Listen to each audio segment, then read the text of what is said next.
Hey guys, Brent here, and in this tutorial I'm going to show you how to go from an image like this to an image like this. So there's the image straight off the camera in RAW mode, and then what did I do in Lightroom to get it like this? Okay, so let's jump right in.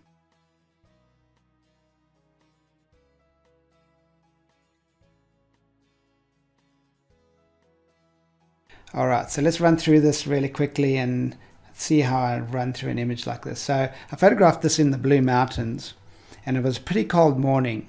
So the first thing I want to do is just change the color temperature.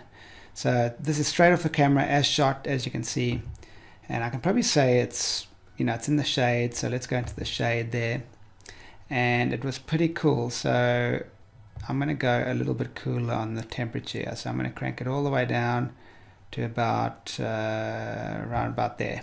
Okay, I'll leave that as it is. So that's a lot cooler to me already. Then we'll run through all the rest of the things. So let's go through the basic panel first. So the exposure, I'm going to leave it where it is. Contrast, I'm going to leave it. Let's see, I've got a lot of highlights. As you can see, if I click on that, you'll probably notice that there's some highlights over there on the back of a dress. So I'll pull this back a little bit, the highlights. So let's go just back a bit to about -30. I'm going to add some information in the shadow, so I'm going to go up on the shadows a little bit. The whites, yeah, we'll just go up a little bit there. I'm looking at the histogram right over here just to make sure that I'm not clipping anything, and I'll give you an example. If I do hit the exposure, you'll see how it clips things over there and it makes things totally white. So we'll just double click on that to get back to the right exposure. And then the blacks, I'm going to go down a bit on the blacks to make it a little bit darker there on the blacks. There we go. Cool. Okay, it's already looking a lot better. If I hit the backspace key, I can see the before and the after. Before and the after. So it's looking a little bit better already. So let's clarity. I love the clarity slider. Let's go up a little bit like on that, and that just gives the rocks over here in the foreground where the people have actually scratched their names. It gives it a more clear, more contrasty look.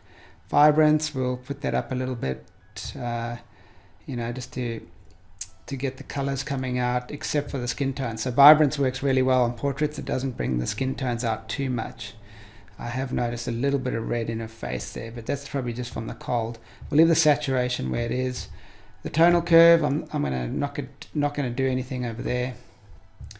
We can probably get rid of the histogram right now, just so you can see this. We'll leave the tonal curve the way it is. Hue, saturation, luminance. I think what I want to do is just bring the blues down a little bit in the background here, so I can actually click on that if I like, drag it down, and it should bring my blues down just a bit. There we go. That's the way. So I'm just darkening the blues in the background there. Cool. I don't know if the aqua is going to do too much. No, let's leave it where it is. Double click that. And the detail, yes, I want to make sure that it's sharp enough. So that looks okay. I've got about 25 or so on the sharpening. I haven't really even changed that. And the noise reduction, we might add a little bit of noise reduction there because there might be a little bit of noise in the shadows, but I was shooting at a pretty low ISO, so it should be okay. I don't have to worry too much about that color noise reduction. I'll just leave that kind of where it is. Lens correction, let's jump in there. I always enable the profile corrections. There we go. And we'll remove that chromatic aberration. And I just want to check something here, because what it's doing is it's adding a lot of, so I'll just show you. When I uncheck the enable profile correction, you'll notice that it's quite dark on the outside, the natural fall off of light from the lens. And when I enable that, it goes a lot lighter on the outside there. So what I'm going to do is go to the profile, and I'm just going to take the vignetting down a bit. I'm going to take it all the way down actually, because I like that natural light fall off on the outside. And that's good. Okay. And the next thing, the effects, I can probably jump in a minute, but I always like to give it a little bit more of a vignette. So we'll go down a little bit there. Let's see the midpoint. We'll leave that where it is, I think. Or maybe go down a little bit, the roundness, leave that. The feather, yep, we'll go up out a little bit. So basically what I've done here, you can go all the way there and you can see what the feather does. That's a hard feather and that's a soft feather, so I'm going to crank it up there a little bit, and then I'll go back to just adding a little bit of vignetting to add to that lens fall off. So it darkens the edges just a little bit. Alright, so already my image is looking a lot better. Let's go right to the top of this again. We'll go with the basic panel. And I'll hit the backspace key and we can see what it was before and what it looks like now. So already the image is looking a lot better. However, her face is pretty dark. And I want to get it to a point where her face is a lot lighter, so it's as if I had a reflector in the image over there. So the way to do that, and the easiest way to do that, I guess, is using the Radial Filter. I've discovered this recently and I love it. Okay, so click on the Radial Filter and you just create a little circle over there. Now what it's probably going to do is it's set to 0, all of this, you know, you can up the exposure or down the exposure in that little area, and it kind of gives it just a little bit of a highlight. So I'm going to go up on the exposure over there. I'm going to move this onto her face. I'm going to turn it a little bit just to make sure it fits around Laura's face there a little bit. There we go, good. Alright, so that's looking good. So I'm going to give it a little bit of exposure, not too much. I don't want to, you know, make it look unreal there. So I'll go to about, yeah, we'll go about a half a stop up there. What I'm going to do here with the temperature is I'm going to warm it up a little bit. So we can go, you know, I can go over warm there and it's going to make her face yellow. I'm just going to warm it up just a bit, you know, because it was a cold day, but I want her face to look, the skin tone to look natural. Right now it's looking a little purple, the skin tone, because of the white balance that I gave the whole image. Okay, we'll go on this, we'll do the shadows. We'll just go down a little bit on the shadows. And what I might do, I wonder if I can zoom in here for you guys so you can see what's going on. Let's have a quick look. Maybe if I get out of this, let's have a look. If I zoom in and then we go to there. Alright, so this might work a little bit better. There we go. Okay, so instead of working on a tiny screen, let's work on a bigger screen. It makes more sense, doesn't it? Okay, so the shadows, the clarity. So clarity makes it more, if I crank it all the way up, you'll see all the imperfections in her face. If I go down on the clarity, it like blurs the image a little bit or makes it softer. So with models, you want soft faces. You don't want too, you don't want it to be too harsh, like harsh light on her face. So I'll go down on the clarity. Yeah, maybe not that much, about there. So the shadows and the clarity. Okay, so what we can do over here, we might even feather that a little bit more.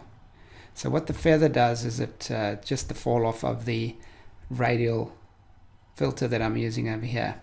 So let's have a look at what it looked like without the radial filter. See how purple her face is and yuck it looks, and then with the radial filter, it's warmed up her face a little bit and it looks a lot better. All right, so that's perfect. All right, so the radial filter's done over there. I'm going to do another couple of two different radial filters. Actually, I might zoom in just a little here, so let's see if I can do that. Alright, so her face is looking a lot better already. Let's add a couple more radial filters over here. So we'll add a new one, and I'm going to use one over here, around here somewhere. So I'm just clicking and dragging, really. Okay, that's it.